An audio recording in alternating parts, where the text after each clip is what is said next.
Hello everyone.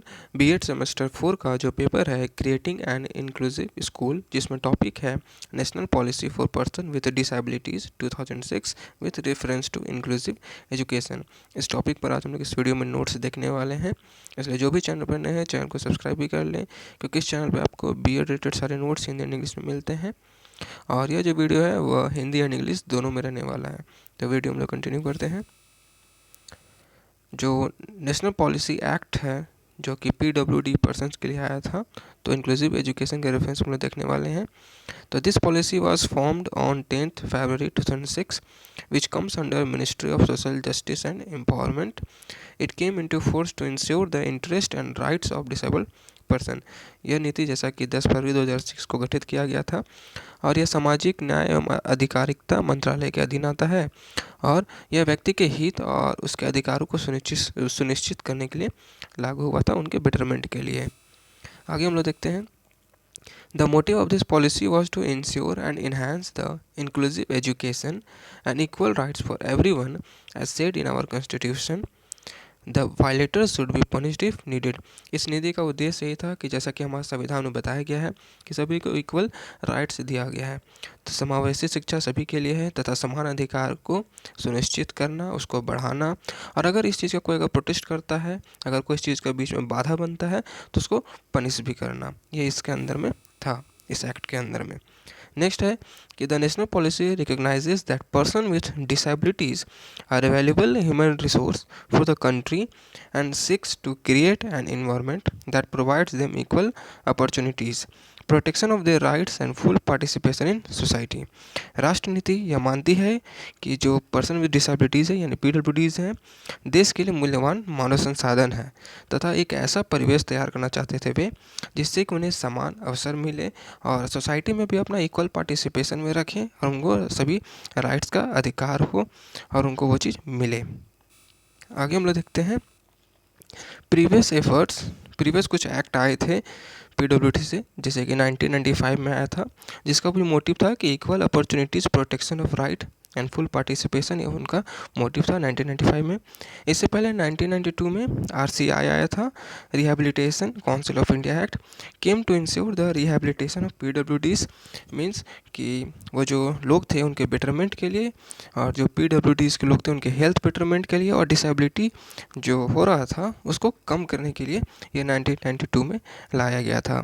उसके बाद the national trust for welfare for of person with autism, cerebral palsy, mental retardation and multiple disabilities act 1999। उसके बाद national trust for welfare आया autism के लिए। Autism मतलब क्या होता है, जिसमें कि पर्सन को डिफ़िकल्ट होता है बाकी लोगों के साथ कम्युनिकेशन करने में या फिर रिलेशनशिप बनाने में। और सेरिब्रल पाल्सी मीन्स होता है कि जब कोई पर्सन बर्थ के टाइम में या उससे पहले ही अपना कंट्रोल खो देता है अपने आर्म्स और लेग्स पे, तो भी एक डिसेबिलिटी होता है।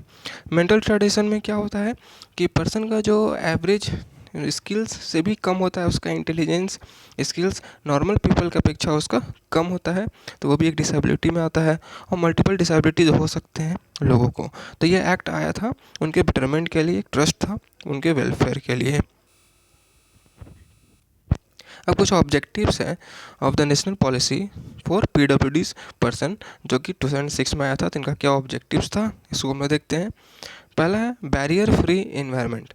बैरियर फ्री इन्वायरमेंट मतलब कि ऐसा इन्वायरमेंट होना चाहिए जहाँ पे अगर पीडब्ल्यूडीज वाले लोग अगर जाते हैं तो वहाँ पे वो कंफर्टेबल फील करें।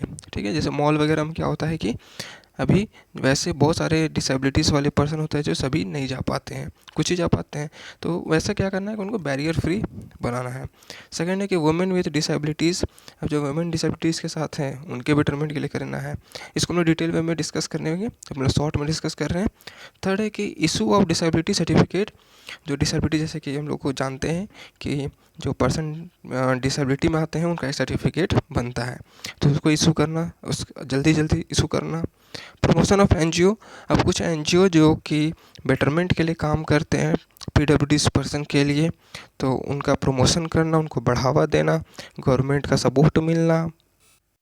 फिफ्थ है कलेक्शन ऑफ रिकॉर्ड ऑफ पीडब्ल्यूडीज, एक रिकॉर्ड भी रखना होगा कि जितने भी पीडब्ल्यूडीज पर्सन हैं कितने ईयर से ये रिकॉर्ड है और कितने लोग अभी तक पूरे देश में हैं, तो इसका एक रिकॉर्ड रखना पड़ेगा। 6 है कि सोशल सिक्योरिटी, अब इनका सामाजिक सुरक्षा भी होना चाहिए। तो ये सब कुछ ऑब्जेक्टिव्स थे। 7 था रिसर्च एंड डेवलपमेंट, अब उन लोगों के लिए कुछ रिसर्च डेवलपमेंट होना चाहिए। जैसे पहले व्हील चेयर था, तो व्हील चेयर नॉर्मली मैनुअली चलता था, अब ऑटोमेटिकली चलता है, मशीन्स की सब हेल्प से चलता है, तो वो रिसर्च एंड डेवलपमेंट में आया। 8 है cultural involvement of children with Sen. Sen means होता है स्पेशल एजुकेशनल नीड, तो वैसे बच्चे जो कि डिसेबिलिटी में आते हैं उनका कल्चरल इन्वॉल्वमेंट होना चाहिए। ठीक है, सांस्कृतिक कार्यक्रम में उनका भागीदारी होना चाहिए, तो उसको बढ़ावा देना है। 9 है amendments to the existing acts dealing with the children with disabilities. पहले से जो एक्ट्स लागू किए जा चुके हैं उनमें अमेंडमेंट करना, उसमें सुधार करना, ताकि इनके लिए तो चिल्ड्रन विद डिसेबिलिटीज़ उनके लिए। चिल्ड्रन विथ डिसेबिलिटीज़ इनको फिर देखेंगे हम डिटेल में। फिर प्रिवेंशन ऑफ डिसेबिलिटीज़, तो डिसेबिलिटी से कैसे हम लोग बचाव या उसका रोकथाम कैसे कर सकते हैं वो भी हम लोग देखेंगे। पहला है बैरियर फ्री इन्वायरमेंट यानी बाधा मुक्त वातावरण। This is the most important objective of national policy 2006 to create barrier free environment so the PWDs can go independently and do any kind of work easily. For that infrastructure and facilities should be there.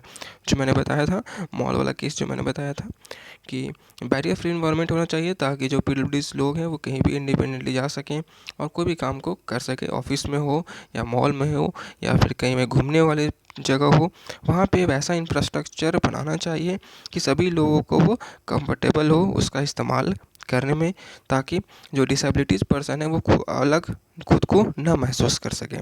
ठीक है, तो वैसा facilities भी हम लोग को वहाँ पे प्रोवाइड कराना है।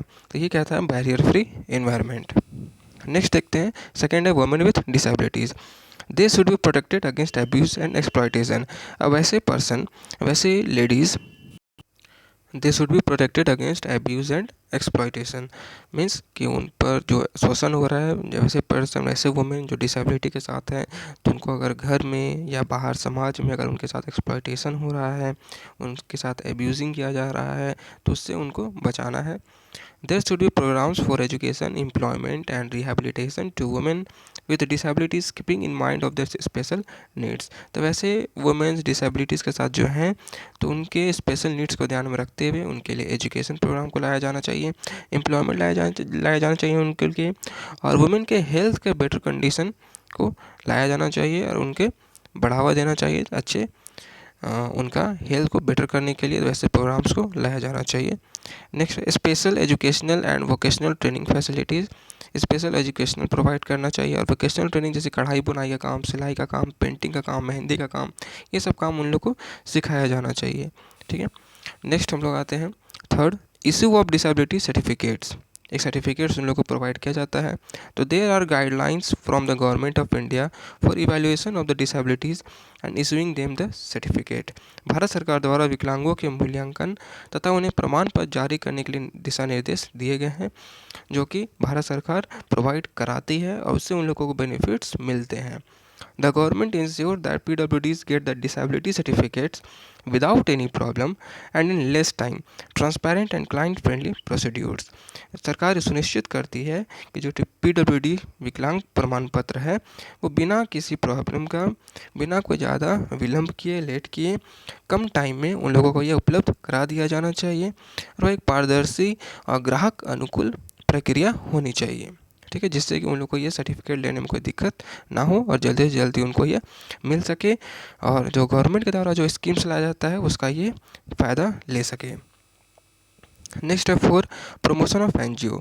Now days NGO are working very well to raise awareness and campaigns and played important role for persons with disabilities. जैसा कि हम लोग सभी जानते हैं कि आजकल जो NGO होते हैं, नॉन गवर्नमेंटल ऑर्गेनाइजेशन जो होते हैं आजकल, वो क्या करते हैं, वो जागरूकता बढ़ाने में काम करते हैं, अभियान चलाने के लिए बहुत अच्छे कार्य करते हैं और विकलांग व्यक्तियों के लिए बहुत महत्वपूर्ण भूमिका भी निभाते हैं, उनके राइट्स के लिए, उनके अधिकार के लिए।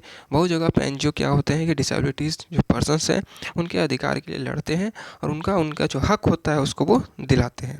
NGOs have reached to the grassroots level, so the government starts funding them and encourages them to work more in this field।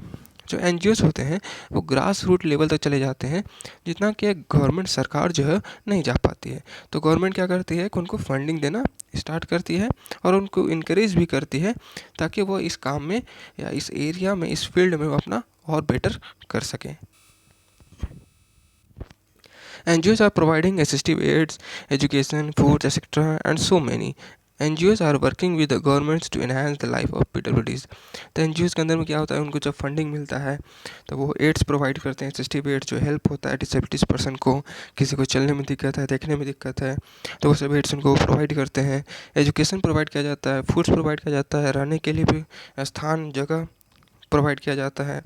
तो गवर्नमेंट क्या करती है, इनकरेज करती है और एनजीओज़ के साथ मिल कर के ये काम वो करती है, ताकि जो पीडब्ल्यूडीज़ के लोग हैं उनके लाइफ को इन्हांस किया जा सके। फिफ्थ है collection of records of PwDs. Record keeping is very important step to know the number of PWDs so the future planning can be done, and the National Sample Survey Organization are collecting data since 1981। तो record रखना भी ज़रूरी है कि अगर किसी state में, किसी डिस्ट्रिक्ट में या किसी कंट्री में टोटल कितने PWDs के लोग हैं, तो जो सर्टिफिकेट बनता है उससे भी पता चलता है और ऐसे काउंटिंग भी कर लिया जाता है, जिससे कि क्या होता है कि उनके फ्यूचर प्लानिंग के लिए, पीडब्ल्यूडीज़ के लिए, बेटरमेंट के लिए गवर्नमेंट अच्छे से प्लानिंग कर सकती है। और एक नेशनल सैंपल सर्वे ऑर्गेनाइजेशन है जो कि इस डेटा को कलेक्ट करते आ रही है since 1981। National sample survey organisation have to collect data of PWDs in every 5 years, and National Census also started records since 2001। और नेशनल सेंसस है वो भी 2001 से रिकॉर्ड को कलेक्ट कर रही है। The difference in data reconcile by two agency. अगर ये दोनों जो एजेंसी है, ऑर्गेनाइजेशन है, उनका डेटा को लाया जाता है, अगर दोनों में कुछ डिफरेंसेस होता है तो इन्हीं के द्वारा फिर वो सॉल्व किया जाता है। नेक्स्ट है 6 सोशल सिक्योरिटी, इनको सामाजिक सुरक्षा भी देना होगा। Tax relief to persons with disabilities and their guardians is provided by central government. Central government क्या करती है, इनको टैक्स रिलीफ भी करती है पीडब्ल्यूडीज़ पर्सन को, और उनके गार्जियंस को भी प्रोवाइड करती है, मनी प्रोवाइड करती है या टैक्स फ्री, ताकि इन पर जो बर्डन है वो कम हो सके। The state government and union territories administration provide unemployment allowance और डिसेबिलिटी पेंशन। और जो स्टेट गवर्नमेंट है या यूनियन टेरिटरीज वाले जो प्लेसेस हैं, वहाँ पे क्या होते हैं, एडमिनिस्ट्रेशन क्या करते हैं कि इनको अनएम्प्लॉयमेंट अलाउंस यानी कि बेरोजगारी भत्ता जो होता है वो प्रोवाइड किया जाता है, और विकलांगता पेंशन ये भी इन लोगों को दिया जाता है स्टेट गवर्नमेंट के द्वारा या सेंट्रल गवर्नमेंट के द्वारा या फिर वैसे यूनियन टेरिटरीज वाले एडमिनिस्ट्रेशंस के द्वारा। ठीक है, the state governments will be encouraged to develop a comprehensive social security such as financial and medical assistance for persons with disabilities। विकलांग व्यक्तियों के लिए वित्तीय और चिकित्सा सहायता जैसे व्यापक सामाजिक सुरक्षा के विकास के लिए राज्य सरकारों को प्रोत्साहित किया जाएगा, जिससे कि इनका जो सोशल सामाजिक सुरक्षा होगा फाइनेंशियली और मेडिकली दोनों से, ठीक है, ये स्टेट गवर्नमेंट को इनकरेज किया जाएगा ताकि वो ऐसे लोगों पर ध्यान दें कि उनको फाइनेंशियली, जैसा कि अभी पीछे हम लोगों ने बात किया कि उनको बेरोजगारी भत्ता और विकलांगता पेंशन मिलता है, तो वो फाइनेंशियली उनका कंडीशन को और मेडिकल असिस्टेंस में उनको क्या एड्स की ज़रूरत है वो सब प्रोवाइड करने के लिए क्या होगा कि स्टेट गवर्नमेंट को हम लोग इनकरेज किया जाएगा। ठीक है, आगे हम लोग देखते हैं 7 है research and development. Research and development is very important step for improving the quality of life of PWD. और जैसा कि इतने बीते दिनों में काफ़ी रिसर्च एंड डेवलपमेंट उन लोगों के बेटरमेंट के लिए हुआ भी है। जो सुनने में प्रॉब्लम होता है तो उनके लिए बहुत सारे इक्विपमेंट्स आए हैं, जिनको देखने में दिक्कत होता है उनके लिए, जिनको चलने में, हाथ में अगर किसी का हाथ अगर नहीं है तो उनके लिए आर्टिफिशियल इंटेलिजेंस को लाया गया है, जिससे कि वो अपने माइंड से कंट्रोल करके उसको वो मूवमेंट अपना आर्टिफिशियल जो उनका हाथ लगेगा उसको वो अपना मूवमेंट माइंड से वो कंट्रोल करके मूवमेंट कर सकते हैं। पैर को भी हम लोग आजकल देखते हैं आर्टिफिशियल इंटेलिजेंस के हेल्प से आर्टिफिशियल पैर लगते हैं, जिससे क्या होता है कि वैसे लोग जिनके पास अगर पैर बाई चांस नहीं है तो क्या होता है कि वो उसके हेल्प से वो अपना लाइफ को आगे और एनहांस कर रहे हैं। Research and development will be promoted to enhance their socio-economic, cultural context, cause of disabilities, early childhood education, methodologies, development of user-friendly aids and appliances। अपने सामाजिक, आर्थिक, सांस्कृतिक संदर्भ, विकलांगता के कारण बचपन की प्रारंभिक शिक्षा, तरीके, उपयोगकर्ता अनुकूल सहायता और उपकरणों का विकास को बढ़ाने के लिए अनुसंधान और विकास को बढ़ावा दिया जाएगा। जो मैंने अभी बताया कि इन सभी चीज़ों को फुलफिलमेंट करने के लिए रिसर्च एंड डेवलपमेंट को बढ़ावा दिया जा रहा है और दिया जाएगा। जैसे कि जो लाइफ है, जो क्वालिटी लाइफ है पीडब्ल्यूडी का, उसको इन्हेंस किया जा सके, उसको इम्प्रूव किया जा सके। जैसे कि पहले हाथ से मूवमेंट करके मैनुअली व्हील चेयर को बढ़ाया जाता था या पीछे से कोई ढकेलता था, लेकिन अब क्या होता है कि ऑटोमेटिकली मशीन के द्वारा क्या होता है कि मूवमेंट किया जा सकता है। जो पर्सन बैठा हुआ है व्हील चेयर पे, वो खुद भी अपने फिंगर के हेल्प से, मशीन्स के हेल्प से वो मूवमेंट कर सकता है। नेक्स्ट है 8 number, cultural involvement of children with Sen. जैसे कि मैंने बताया, सेन स्पेशल एजुकेशनल नीड, ठीक है। तो equal participation of Sen learners is encouraged in all types of cultural activities. सांस्कृतिक कार्यक्रम जितने भी होंगे उसमें बच्चों का भागीदारी पूरी होनी चाहिए। The participation make them to think they are just equally important for society and country. तो जो पार्टिसिपेशन होगा उससे ये फील कर सकेंगे कि वो भी एक समान है और इक्वली इम्पॉर्टेंट प्ले करते हैं सोसाइटी के लिए भी और कंट्री के लिए भी। इसलिए कल्चरल इन्वॉल्वमेंट बच्चों का, वैसे बच्चों का जो डिसेबिलिटीज़ के साथ हैं तो उनका कल्चरल इन्वॉल्वमेंट होना ही चाहिए, ठीक है। 9 है amendment to the existing act dealing with the children with disabilities. जो पहले से ऑलरेडी एक्ट आए हुए हैं उसमें अमेंडमेंट करना, सुधार करना और चिल्ड्रन जो डिसेबिलिटीज़ के साथ है उनके बेटरमेंट के लिए काम करना। Time to time amendments of the existing acts should be considered to ensure the rights of equality and freedom of every person as per our constitution. जो मैंने बताया वही चीज़ यहाँ पे अभी लिखा हुआ है। हम आगे बढ़ते हैं। 10 नंबर है children with disabilities. This policy mainly focuses on children because this is the most important group those need special attention। बच्चों के लिए, जो विकलांग बच्चे हैं, जैसा कहा जाता है कि स्टूडेंट्स और children are the future of the country. तो ये पॉलिसी मेनली फोकस करते हैं बच्चों के लिए जो डिसेबिलिटीज़ के साथ हैं और उन पर स्पेशल ध्यान दिया जाता है। So the government should take care of their educational needs which are easy access to education, social needs, equal participation, etc। इसलिए सरकार को उनकी शैक्षिक आवश्यकताओं का ध्यान रखना चाहिए जिससे आसानी से शिक्षा, सामाजिक आवश्यकताओं, समान सहभागिता हो सके और उनको प्रॉपर इन्वॉल्वमेंट सोसाइटी में हो सके, उनका पार्टिसिपेशन हो सके, उनका जो सोशल नीड्स है उसका पूरा किया जा सके, एजुकेशन प्रोवाइड किया जाना चाहिए, ठीक है, गवर्नमेंट के द्वारा। आगे है 11 नंबर में प्रिवेंशन ऑफ डिसेबिलिटीज़। अब इस चीज़ का रोकथाम भी करना होगा, एक्सीडेंट्स को कम करना होगा जिससे कि डिसेबिलिटीज़ होने से बचा जा सके। और जो वुमेन्स हैं जो कि प्रेग्नेंट हैं तो उनका हेल्थ कंडीशन पे भी ध्यान देना होगा जिससे कि ड्यूरिंग बर्थ या बिफोर बर्थ जो बच्चे हैं उन पे किसी तरह का कोई डिसेबिलिटीज़ ना आए। Early detection and prevention is best practice to decrease the chance of disability by knowing the reason of the disabilities. Early detection मतलब कि विकलांगता का कारण जानने से विकलांगता की संभावना को कम करने का सबसे अच्छा तरीका है पहचान या बचाव। पहले से हम लोग जान जाएंगे, डिटेक्ट कर लेंगे और उसका प्रिवेंशन स्टार्ट कर देंगे तो इससे हम लोग डिसेबिलिटी से बच सकते हैं। Awareness programmes can be launch for example pulse polio programme, road safety programmes.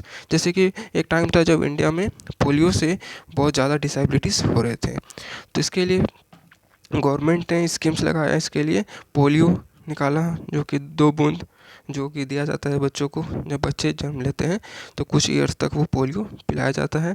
तो कुछ सालों में यह जो पोलियो का डिसेबिलिटी था वो कंट्री से ऑलमोस्ट ख़त्म हो गया, ठीक है। तो ये प्रोग्राम चलाया गया गवर्नमेंट के द्वारा कि बच्चों को पोलियो पिलाना है। या रोड सेफ्टी प्रोग्राम जो हेलमेट पहनने के लिए बोला जाता है और फिर एयर बैग्स इस्तेमाल करने के लिए बोला जाता है क्योंकि एक्सीडेंट की वजह से ही क्या होता है कि मोस्टली सभी लोग अब डिसेबिलिटी का शिकार हो जाते हैं, ठीक है। To provide good facilities during pregnancy and after pregnancy. Pregnancy के दौरान भी और आफ्टर प्रेगनेंसी क्या होता है कि वुमेन का हेल्थ कंडीशन, बच्चों का हेल्थ कंडीशन पे अधिक ध्यान देना पड़ता है। तो यह थे हमारा नोट्स जो टॉपिक था, जो policy 2006 for the PWDs people के लिए। ठीक है, अगर ये नोट्स आपको अच्छे लगे हो तो वीडियो को लाइक करें, चैनल को सब्सक्राइब करें और अपने दोस्तों के पास भी इसे जरूर शेयर करें। तो मिलते हैं हम लोग नेक्स्ट वीडियो में।